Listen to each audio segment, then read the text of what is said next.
Hello and welcome to Iron Port. Iron Port, as you know, is a program that has been designed to bring Ghana's port and maritime industry closer to you and you closer to the port and maritime industry. It is proudly brought to you by the Ghana Ports and Harbours Authority, the Ghana Revenue Authority, Goyle Company Limited, Serene Insurance, and Ghana Link. Our media partner is the Business and Financial Times. Remember, when you grab the Thursday edition of the BNFT, you see all that transpires here on Iron Port in that newspaper. Viewers, today we are centering our discussion on the MARPOL 73-78 Convention. One of the key things this protocol seeks to achieve is proper waste management at the port. Today we want to hear the Ghana story. We want to hear how far Ghana has come in implementing this protocol and some of the challenges Ghana must have faced in implementing this protocol. To do this, we engaged an international environmental consultant, a rep from the Ghana Ports and Harbours Authority, as well as a waste management service provider at the Port of Tema. Take a listen. Let me begin with you, Dr. Barnes, and find out if you can just give us a brief background on the MARPOL 73-78 Convention and what the objective is. In 1967, we had this oil spill from the Tory Cayenne tanker near the English Channel. And it spilled about 120,000 metric tons of oil. It was really, really significant. And then it was realized that the existing mechanisms to prevent pollution, oil pollution from ships was not adequate. And so the IMO put together the International Convention for the Prevention of Pollution by Ships, which is MARPOL in 1973. Unfortunately, it couldn't come into force because they didn't have enough states to ratify it. And then following it, there were still incidents of oil pollution from ships, and the whole target was ship source pollution and basically from oil. And so the IMO also put together the International Conference on Tanker Safety and Pollution. That was in 1978. So then this conference adopted the 1973 MARPOL original text, original convention, but then with a modified protocol, and therefore put it together. And that's why you have the name MARPOL 73-78. So it's the original convention and then the modified protocol that brought it into effect in 1983. Several reviews have been done over the years from 1983 to date to bring it in line with technical development, but also environmental standards. The objective is really to prevent pollution by ships, but then also to protect the marine environment. Let me come to you, Mr. Gazy, and find out how committed the Port Authority is to this MARPOL 73-78. The Port Authority, Ghana Ports and Harbours Authority in particular, has been very committed to this convention. Our commitment is shown by the way we responded to this convention. Even before the state domesticated the convention into our laws, the provisions of the convention into our laws, we took the steps led by Dr. Harry himself, who was then in charge to provide a facility for vessels that calls at our port to give up their waste. We started with Tema Port, where in 2004, where a company called Tibri Environmental Group was given a concession to set up a plant to receive all ship-generated waste. Then the year after, barely a year after, another one was set up in Takoradi, secondary Takoradi, to also provide the same services. So the port has been very, very committed, even before the state took steps to look at this particular provision. We have shown the way, and from then on we've been providing that services to vessels that call at the port. How many companies do we have, waste reception companies do we have, port reception companies do we have at the moment? Presently we have 2 in Takoradi. One provides services at the quay where vessels berth. And the other provides service at the anchorage. Not all vessels coming to around the port comes into the port itself to discharge or load cargo. Some hold up at anchorage for various reasons. So we have a company's license to go to them and receive their waste so that they won't have any motivation to dump their waste into the ocean. Similarly, in Tema, we have companies' license to take waste from vessels that come to the quayside and those that hold up at anchorage. Right. We have 9 companies' license to take waste at the berth, at the quayside, and 7 of them at anchorage. Right. Presently, yeah. Okay. So how do you get them to ensure to comply? How do you make sure you get them to complying to this provision was difficult. Initial stages, any new like icons, any new thing that you want to introduce. Some resistance and all resistance and all that. Yeah. So there was a lot of consultations among the key stakeholders, the ship owners association, the ship owners and agents association, GMA, shipping lines. There were broad consultations among them, and the need for this facility was appreciated by all. So to get the shipping lines to comply, there's a fee that we charge, environmental fee that we charge for every vessel that enters the port. So whether you have waste to discharge, we don't go into the arguments about whether you have waste or you don't have waste. Yes. Maybe I would just want to add to what Mr. Gazy has elaborated. I think the Ghana story has not been highlighted enough and communicated enough. Okay.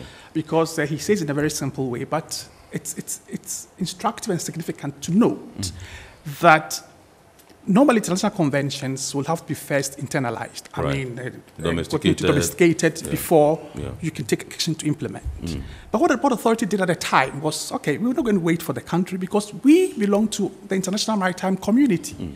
So they identified themselves with that international situation and said, look, IABO is for all of us. So if you have this convention and these are the benefits, then we move on ahead of the state.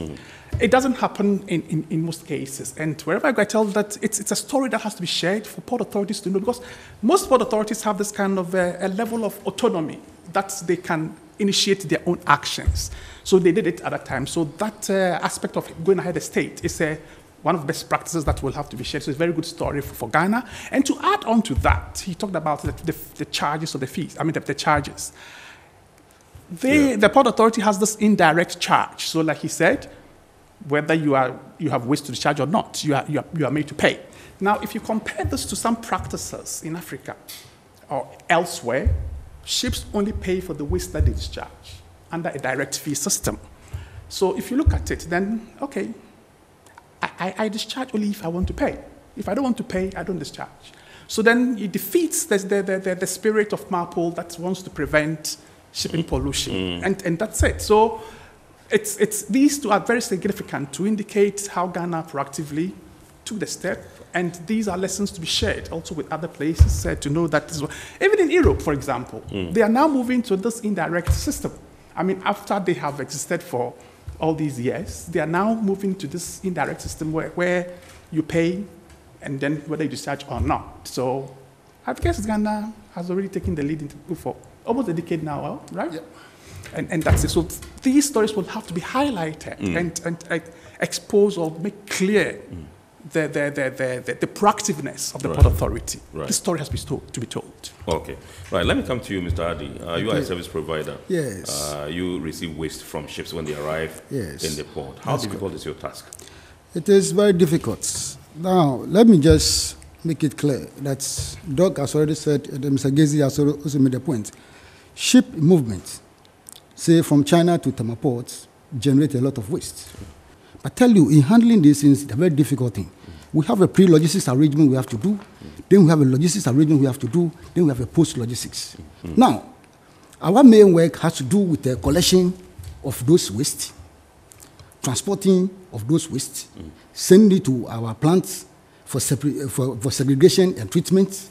Then before we appropriately dispose them of in accordance with the MARPOL regulation, as Dr. said, 73, 78. So it is very, very difficult things. The difficulties lies with securing the approvals. Okay. which also falls on understanding and appreciating the nature of the work on the ground. Right. You see, one thing that is clear is that people sitting in office giving approvals are people different from those on the ground. Yeah. So always, they don't seem to get you, you don't seem to get them. Yeah. Getting those approvals to go and do the work, transporting it to your yard, spending time to make sure you do the separation, segregation before you actually dispose it off. I don't want to make a mistake, but when you go to a company like Zeal in Takoradi, I know for sure because I have been there. They have the lab. Right. That is where they are able to test to know the level, acceptable level by which they can dispose the water, if it is a liquid waste, onto the environment. That will not be very harmful. Tema EcoStar is also doing her best. But what about other companies? Yeah. So it is really, really difficult. We are willing to be with GMA to make sure that this particular fight in achieving the success of the government is number one. But these are some of the challenges that are on the ground. The approval delays. Okay. When approval delays, it causes all of these problems. Some people are only aware of a demurrage happening to container. Container demurrage is one aspect, but we have a demurrage on the vessel also. So therefore, that how can this problem be solved? It is what Doc actually said. If the authorities are able to appreciate that any time a vessel comes to port, that vessel, let's assume that it's on time charter. It has to work and go as soon as possible. That is where people will be alerted to make sure that the vessel is worked, necessary approvals are given early for us to work. But if that understanding is not there, people will not see the value. Like, it's a normal application he has brought. So therefore, let's take our time to work on it. But meanwhile, you see, there are instances where vessel could be asked that stop discharge of cargo, ship all the rest, and move. This could happen as a result of time. And if people don't get it, the approving authority don't actually get the understanding and appreciate it very well to make sure that they actually give the quick approval as soon as the documents are put before them. We are not saying that they shouldn't put the checks and balances. Those things should be there. But if it's unduly delayed, it affects the vessel. Right. But let me come to Mr. Gezi. The man has stated his challenges. He says they find it difficult to access approvals and all that. How come? Yes. When we started this project in 2004, we never faced such challenges. These challenges are recent, very recent. He will admit to you that they're very, very, very recent. Right. Because of the numbers that we have now. Some doing various other things apart from. Some company may be licensed to take waste, all right, but they've also been licensed by another entity to do something else, like to receive petroleum product. So you see them doing this dual role. Okay. And they'll go to take fuel, petroleum product, which is commercial in nature, and they pay duty on the product. Yeah. They come back another day to take waste. And customs sees the same company doing that same thing. Why are you taking the waste out without declaration and proper customs duty? Right. And that created problems for us. So they started scrutinizing and started putting measures in place to make sure that the tax system is closed. Right. Nobody evade taxes. And I think this is the main reason why we started that 14 October collaboration, stakeholders meeting, to commence this partnership, to explain to all the key stakeholders why we need to expedite action or the service delivery on these MAPOL services. Yes. And at that meeting, you could appreciate that those stakeholders who came appreciated the issues, and they are willing to work together. Yeah. We've started with customs already. We'll try to engage GMA. Right. Because customs initially did not see the reason to interfere with these processes. So we're not going through the authorization processes like they do now. Yeah. I never heard about anybody going to custom commissioner at all for authorization. Never. It was recent. This one is very, very recent. Right. So we're trying to engage them to ensure that we can cut off some of the processes. Then also, he mentioned MPS. Yeah. We'll try to engage MPS to ensure that they give access to the operators to provide these services on time. I also want to just hit on this point of how do they call pre-arrangement thing Yes. that brings in the customs thing. And I think Mr. Gaze already made it clear that customs was not first interfering. Yes. So what, just in 30 seconds. Okay, 'cause what we're running happened? out of time, yeah. in any case, what is customs approving? Because they don't even know, they don't inspect before they approve. So this has to be discussed. Right. And then when the understanding is there, then it gets clear. There are ways that customs can get involved and we can really discuss. But Right. the approval is only adding on another layer of bureaucracy, which makes the port expensive and makes the process a whole. So it may have to be looked at. I just want to find out from you whether there are any punitive actions or, measures taken against intransigent or non-compliant, ports, and also what you would like to see going forward as in our ports here in Ghana, as far as this issue is concerned. The MAPO Convention is clear. So, of course, the punitive sanctions goes to the ships. And so if ships do not comply the way they have to, there are punitive measures for them. And there could also be significant fines also, so it's clear. But for the ports, it's for the port authorities themselves to ensure that things really work. And then IMO has all this documentation of the processes. But I also want to make an intervention here with the capacity of the port authority. Yes. The port authority does not necessarily need to run the facility itself. It's cheaper and better to get the private sector. So the initial process for me was the best. The capacity they need is that good understanding and supervision of the operation process. It's capacity. Right. And once they have that, they understand what it works, how to do for what, and how to do what. It's not enough capacity. And then with the private sector, they then ensure that the providers have what it takes. Viewers, as you have just heard, the Ghana Ports and Harbours Authority and its partners are committed to keeping in line with international regulations to protect the environment. You would also find out that the various stakeholders in the port are also keen on collaborating even further to ensure the efficient provision of waste management services at the ports. Iron Port returns after this break. Every now and again, Goil makes good things happen. This time, Goil has introduced Super XP Ron 95, a higher grade fuel loaded with additives and yet sold at the same price as normal fuel. Goil Super XP Ron 95 enhances engine performance like never before. It maintains the engine by keeping it clean from carbon deposits.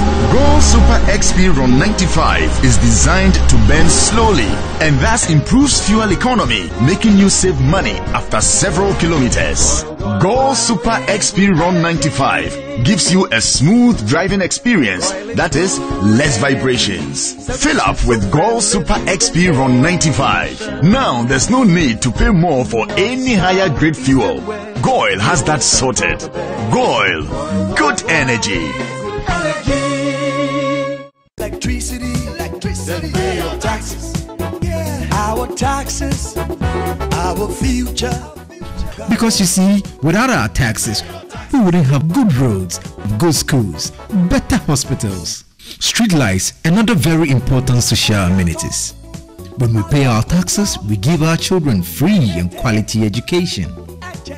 Talga, my money too small. Why should I pay my tax? Look, small.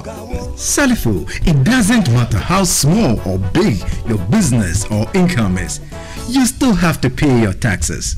The little taxes from each and every one of us, when put together, could give your community clean water or that deprived school with tables and chairs. Please pay your taxes. It is your responsibility. It is your civic duty. It is the law. Impressive factory. If only I had listened to you, I wouldn't have been in this mess. That devastating fire virtually wiped out the whole factory and my warehouse. Remember my misfortunes last year? Serene Insurance Asset All Risk Fire policy that I took were there to pay for my damaged stocks in the warehouse, and my machines that were affected by the floods have been replaced. My accident vehicle is back on the road thanks to Serene Insurance motor policy. Currently, my goods are on the high seas covered with their marine cargo insurance policy. I was just telling Ajima about Serene Insurance. Oh, Ajima, tell him more. As a road contractor, I make sure I do my contractors all risk insurance for the projects and then workers' compensation for all the workers on site. With Serene Insurance, they will make sure they will cover your unknown tomorrow today. Serene Insurance, a new face of insurance. Call us now.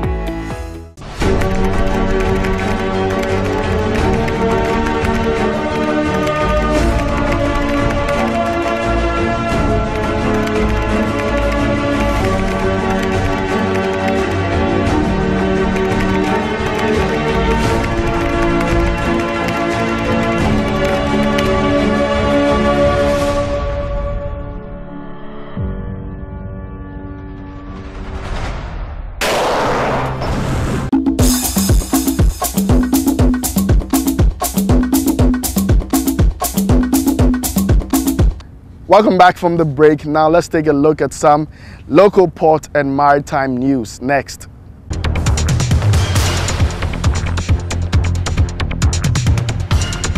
Key stakeholders in Ghana's maritime industry have assembled to validate the implementation plan for the National Integrated Maritime Strategy, NIMS. The meeting gives stakeholders one final opportunity to assess the required mechanisms and effective governance strategies for the maritime domain embedded in the document ahead of official endorsement. The stakeholders met earlier in July in a 3-day implementation plan workshop after multidisciplinary inputs were gathered for the draft strategy document.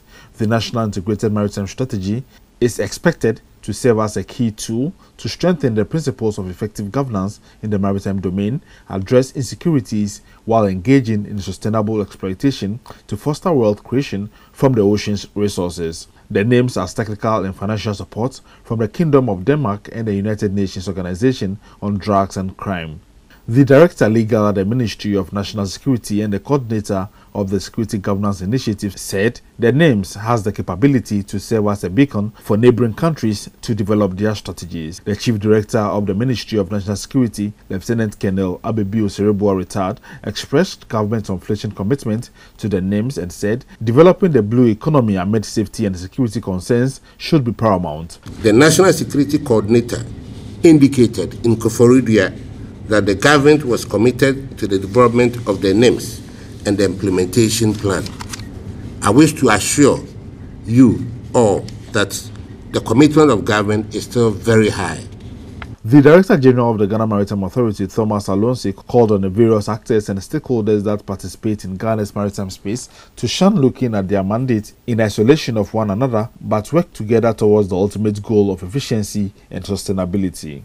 Ghana will be better positioned to identify, mitigate, and respond to maritime threats, as well as ensure economic sustainability and development in our waters by developing and employing a whole of government integrated maritime strategy. And I'm particularly glad that we are all gathered here today to witness the achievement of this very important objective of the SGI, which is the development of a national maritime integrated strategy. The Danish ambassador to Ghana, Tom Noren, said the kingdom is committed to helping Ghana meet its maritime ambitions and revealed that Denmark has sent out a frigate to help combat maritime crime in the Gulf of Guinea. In responding to the immediate and imminent threat of piracy, the Danish government has decided, as some of you may know, to deploy a naval frigate to combat piracy in the Gulf of Guinea. This Danish frigate is on its way here. It left a week ago from Denmark and should arrive in the waters very close to Ghana within the next few days.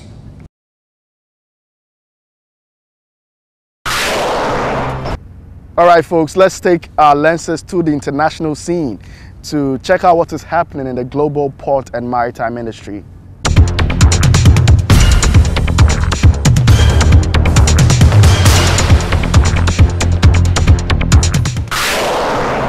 During the COP26 summit in Glasgow, Nigerian President Muhammadu Buhari has pledged Nigeria will cut its carbon emissions and reach net zero by 2060, underlining the key role of gas in the country's energy transition roadmap. The Nigerian president made this known during the COP26 summit in Glasgow. While nations such as the UK, the United States, and the European Union have set targets to achieve net zero by 2050, Nigeria has opted to join Saudi Arabia and Russia in vowing to reach net zero by 2060. This target is lagging 10 years behind the recommended deadline, which the UN, along with many climate scientists, would like to achieve to stop global warming. The Suez Canal Authority has decided to increase canal dues by 6% for the year 2022, except for LNG carriers and cruise ships. The planned increase will be applied at the beginning of February 2022. This was unveiled by Admiral Osama Brabi, chairman of Suez Canal Authority, at a press conference on November 4th. Cruise ships and LNG carriers will be excluded from the increase, and their tolls will remain the same as in 2021. The world's largest cruise ship was quietly delivered to its owners last week. Unlike the past, where the events were met with great fanfare, the new cruise ship Royal Caribbean International's Wonder of the Seas will wait 4 months for its maiden voyage as the cruise industry continues to ramp up after the long pause in operations. It is time for the schedule of vessels that have berthed within the port, those at anchorage and those expected in the coming weeks, plus the Bank of Ghana exchange rates, which you may need to know to clear your cargo with.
Now this is the time we listen to a few of your comments. Here are some comments. My name is Isaac, watching you from Takrade. Thanks for the eye-opening discussions. Kindly find out from Dr. Harry Barnes if there are punishments for vessels and ports who do not comply with the IMO convention. Hi Isaac, Dr. Barnes said ships who pollute the oceans are sanctioned per the IMO regulations. My name is Joshua from Tema. I think all stakeholders need to come together to stop the pollution of our marine environment so it doesn't hurt the unborn generation. Alright, that's all for today's edition of Eye on Port. Remember, you can watch all that transpires here, all Eye on Port content on our YouTube channel, Eye on Port.